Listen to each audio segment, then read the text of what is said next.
Assalamualaikum warahmatullahi ta'ala wabarakatuh. Good day everyone. Allow me to introduce to you myself.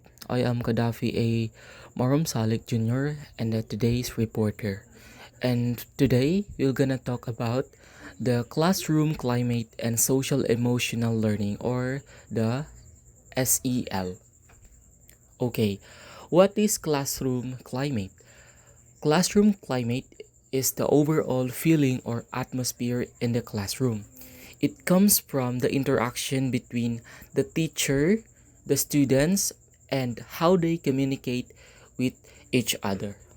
Okay, it is not only about the physical classroom or decorations, because it is more about how people treat each others and how comfortable the student feel.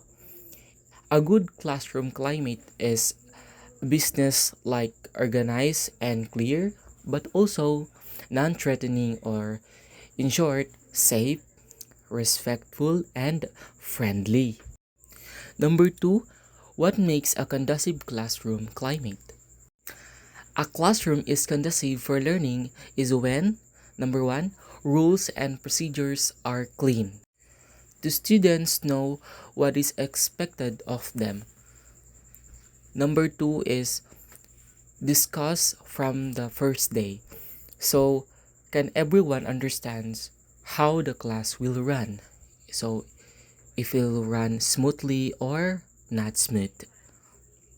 Number three is students help make the rules so that they feel that they are responsible and respected. Even though they are a student, they're also a person too, a people who needs love and care and respect. Next one is teacher maintains balance. Of course, not too strict and not too lenient. But it, of course, the clear limits for unacceptable behavior. Next is we have the positive behavior is reinforce. Good actions are acknowledged and bad action should have a bad consequences. And the last one is students take responsibility. So they understand that they are accountable for their actions or their own actions when it comes to doing tasks or homework. So next one is we have this poem that this poem is creative way for the teacher to introduce class rules. Instead of simply listing them, the teacher used this rhyme to gets the students' attention, set expectation, teach them about the respect, politeness, and proper behavior, and also create a calm and organized learning atmosphere.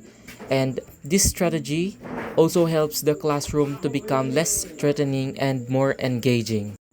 Bring your papers, pencils, and books, unless you want my dirty looks. Class will start. I know I'm pushy when in your seat. I see you're touchy. You need to know that it's expected that you respect and feel respected. Watch your words and be polite. Avoid aggression, please don't bite. Sometimes you'll sit, sometimes you'll walk, sometimes you'll listen, sometimes you'll talk. Please do each of these in cue. Listen to me, I'll listen to you. These rules exist so we can learn. Obey them and the rewards you'll earn.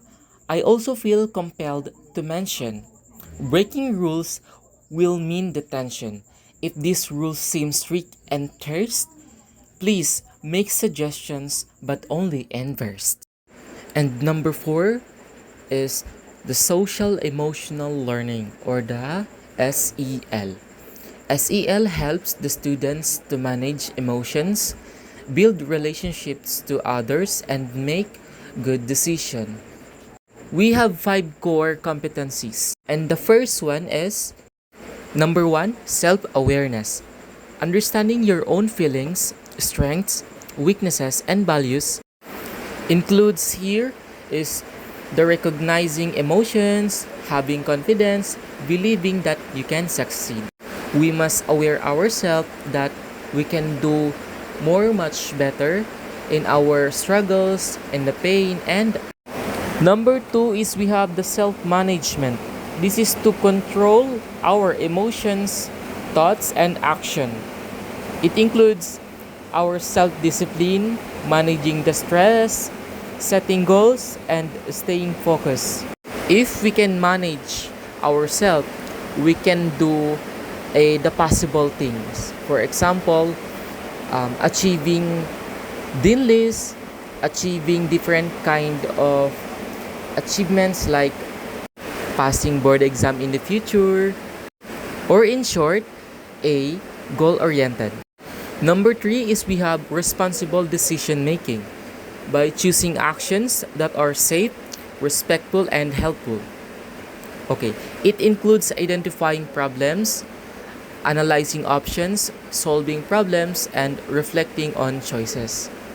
This number three, the responsible decision making, will help us to choose what is the best for us, whether it is safe, that's we're going, and respectful, then helpful. For example, instead of focusing on the problem, we must focus on the solution. We must avoid the drama because drama is nothing. If we more on focusing on the solution instead of taking a drama, we can sure or ensure that we can success or achieve that goal. Number four is we have the social awareness. It is the understanding others people's feelings and perspectives. Okay, it includes the empathy, appreciating differences, then showing respect. For example, we are having a PE practice and then someone is late and then yung late na yan is pinagalitan ko without knowing or what the cause na kung bakit siya late. And hindi naman niya sinabi since nagagalit ako. But the thing is kaya siya na late kasi wala siyang pera and inantay niya muna yung someone or father niya, mother niya, nabigyan siya ng money bago siya nakapunta ng school o bago siya sumipot. Then, without knowing na yun pala yung pinagdaanan niya, so masakit sa part niya yun. So, let's respect each other's life, di ba? Kasi hindi natin alam na kung ano yung pinagdadaanan ng ibang nating kasama. So, let us teach ourselves to be respectful and have a what we call understanding. Pwede naman natin sila i-confront kasi magsasabi naman yan sila ng reasons nila. Number 5, the last number is we have the relationship skills. It is to building healthy and positive relationships. Okay, it includes communication, cooperation, listening, resolving conflicts, seeking help, and supporting others. Okay, these relationship skills must to improve ourselves as a person, as an individual, we must communicate to understand each others. We must cooperate when having a what we call activities of our certain tasks. And we must listen to others' opinions and ideas because it is important. And if we have encounter a different kind of difficulties in class, we should going to resolving the conflicts or the problems instead of letting the anger of each others. Then next is seeking help, and by building those skills, the relationships, even though we didn't ask a help, but because of our power of understanding of others, being kind-hearted, babalik sa atin yung kabaitan natin. And the last one is supporting others. Dahil nag-seek ka nga ng relationship to others, nag-build ka ng trust, love, and care, asahan mong babalik din yung good karma na yun sa'yo. And that's all for my part. I hope you learned something in this video. Thank you for listening, everyone.